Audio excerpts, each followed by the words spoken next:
distorted. People can't really receive it. Right, so it's not like actual radio waves, right? Not exactly. But it's more about the energy behind what we're saying, how genuinely connected we are to the message. You got it.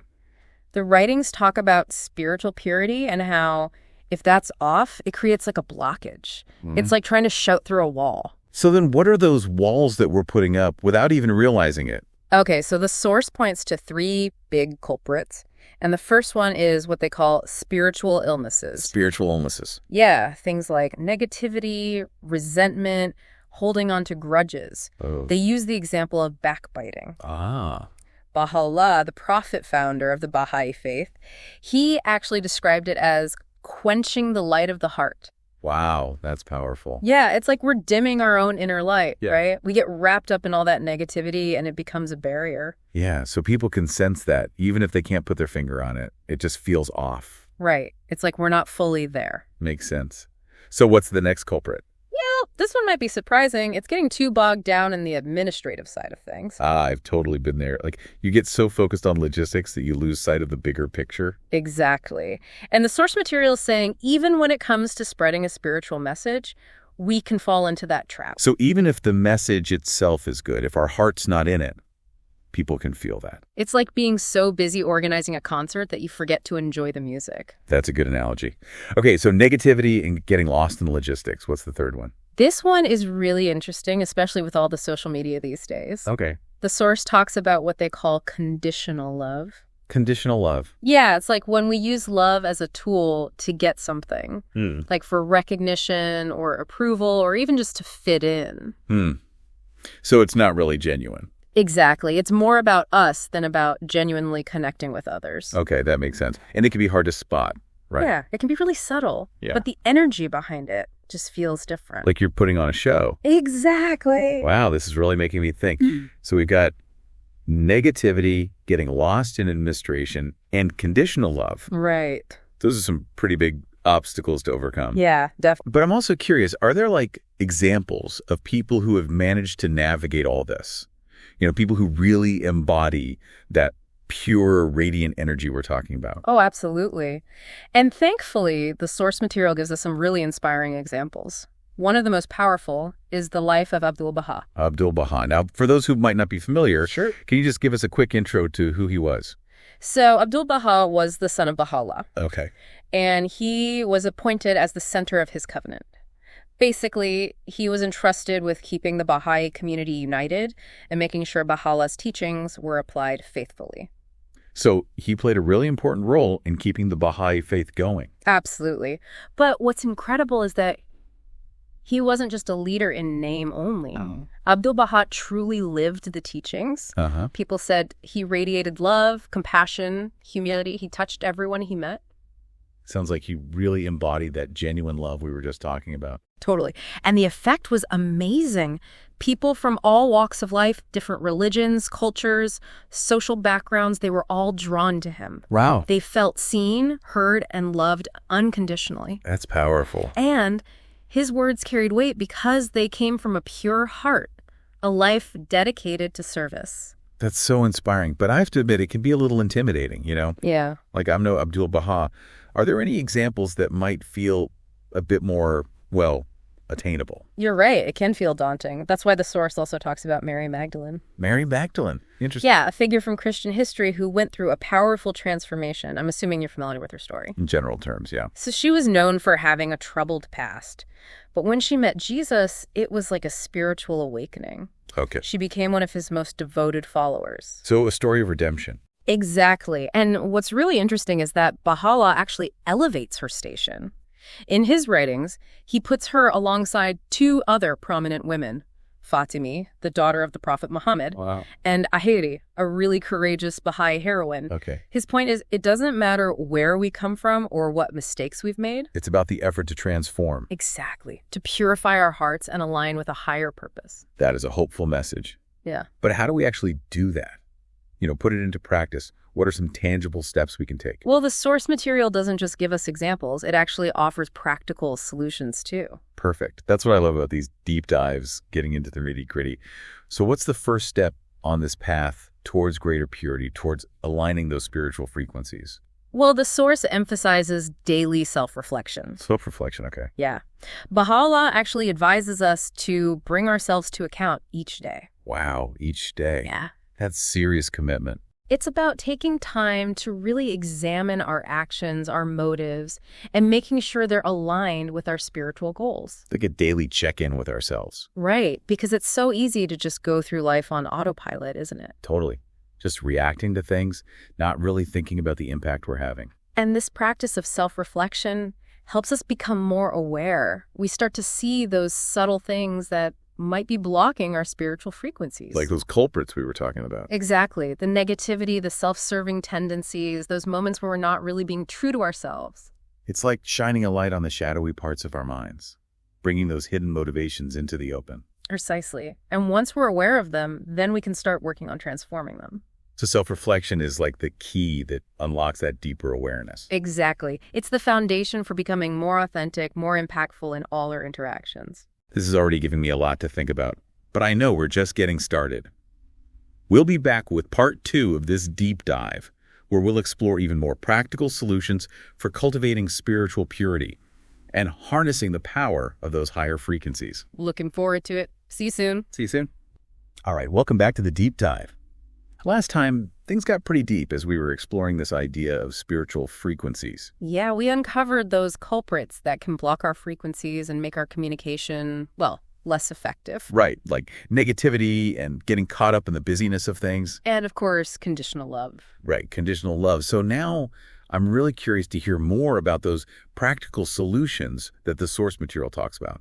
How do we actually fine-tune our inner signal and get those frequencies flowing? Well, a big one that builds right on that self-reflection we were talking about is practicing genuine love. Genuine love. I mean, that sounds great, but how do we make sure the love we're putting out there is the real deal? I mean, we just talked about conditional love as a culprit. So. Yeah. It really comes down to recognizing that true love is selfless. It's unconditional. Caring for others without expecting anything back. Choosing compassion over judgment. There's actually a quote from Bahá'u'lláh that I think captures this perfectly. Breathe not the sins of others, so long as thou art thyself a sinner. Wow, that's powerful. Right. It's like a reminder that none of us are perfect. And to focus on other people's faults when we've got our own issues to deal with, well, that's just hypocrisy. It really gets to the heart of practicing genuine love, doesn't it? Yeah. It all starts with humility, self-awareness, recognizing we're all human and choosing to connect through compassion, not judgment. It's like meeting people where they are, right? Exactly. Not trying to change them or fix them, but just offering acceptance and understanding. That's a great way to put it. And when we come from that place of genuine love, it changes the whole dynamic of our interactions. Okay, so self-reflection is the foundation, and genuine love is the guiding principle. What else does the source material suggest for strengthening those frequencies? Well, it circles back to that second culprit we talked about, getting lost in administration. The source reminds us to regularly step back and make sure our actions are aligned with our spiritual purpose. Ah, yes, that whole idea of getting so caught up in the how-to and to-do lists that we forget the why behind it all. Exactly, because those it aligned with my core values, the greater good. It's like a heart check. Exactly. Making sure our actions match our deepest motivations. Right, bringing mindfulness and intentionality to everything we do, even the mundane stuff. So we have the power to choose how we approach each task, each interaction. We can either just go through the motions, or we can bring our whole selves to the moment. And that choice, that conscious decision to align our actions with our spiritual purpose, it has a ripple effect. Not only does it uplift us, it impacts those around us, creating a more positive environment. Okay, this is great stuff. So we've got self-reflection, genuine love, aligning actions with purpose.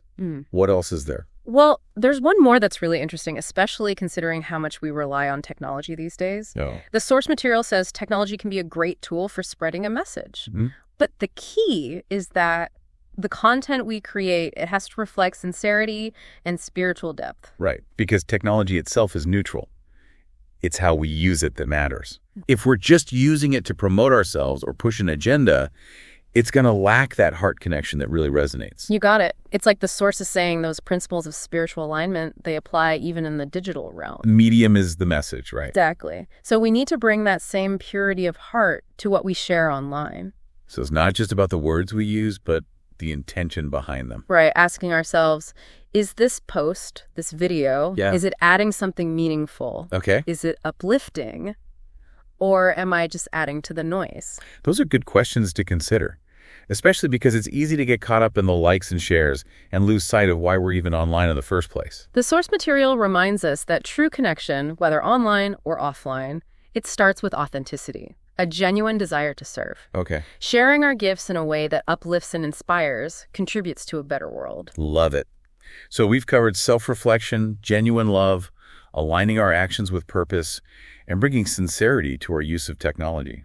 Anything else? There's one more key ingredient that I think ties everything together: fostering unity. Unity. Okay, but what does that actually look like in practice? I mean, how do we go beyond just talking about unity and actually create it? The source talks about bridging divides, Okay. whether it's between generations, cultures, or viewpoints. It emphasizes the importance of recognizing the unifying essence of Bahá'u'llah's teachings and building bridges of understanding across those perceived differences. Building bridges. I love that. It's so easy to get caught up in what separates us. But this reminds us to look for the common ground. Right, recognizing that diversity is a strength. Yes. It's about embracing those differences, learning from each other, and finding ways to work together towards common goals. That reminds me of a story from the early days of the Baha'i faith. Oh. The source mentions how the Persian and English-speaking Baha'is in North America, despite the language barrier, they were united in their love for Bahá'u'lláh and his teachings. Wow. They found creative ways to communicate and build a diverse community. That's beautiful.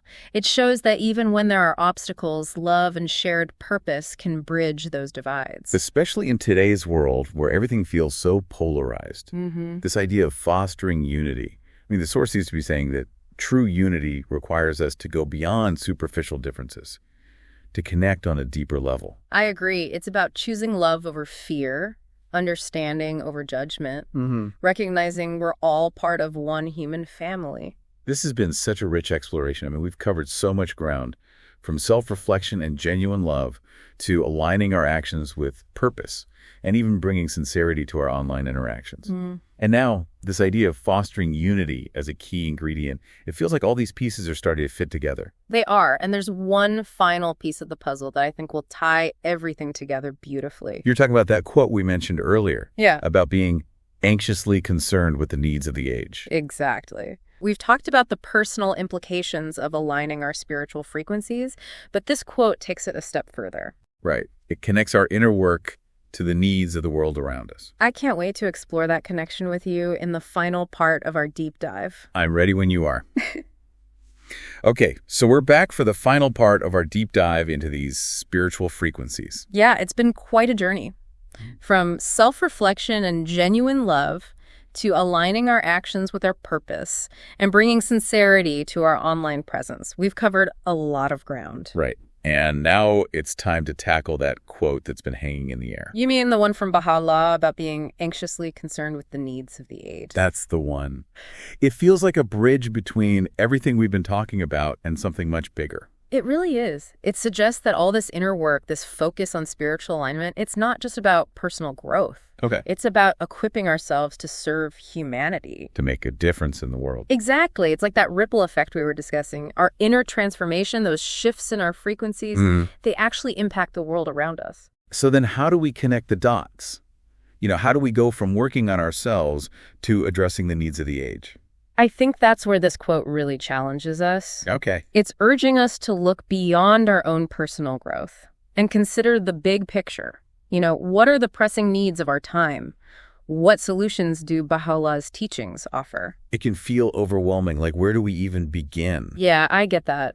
But I think that's where the power of spiritual alignment comes in. How so? When we dedicate ourselves to a higher purpose, to serving humanity, we tap into a source of energy that's bigger than ourselves. So it's not just about our own efforts. It's about aligning with something much greater. Right. And that connection gives us the courage and motivation to tackle even the toughest challenges. So we're not alone in this. We're part of something much bigger. Exactly. A global community striving for a better world. And each act of service, each step we take towards aligning our actions with our purpose, it all contributes to that collective effort. It's like we're each adding our own unique voice to a choir. creating a harmony that's more beautiful and powerful than any one voice could achieve alone. Beautifully said. It's a reminder that even small acts of kindness, those efforts to radiate those higher frequencies, they can have a huge impact. Wow, this has been quite a deep dive. We started with these spiritual frequencies and how they affect our communication.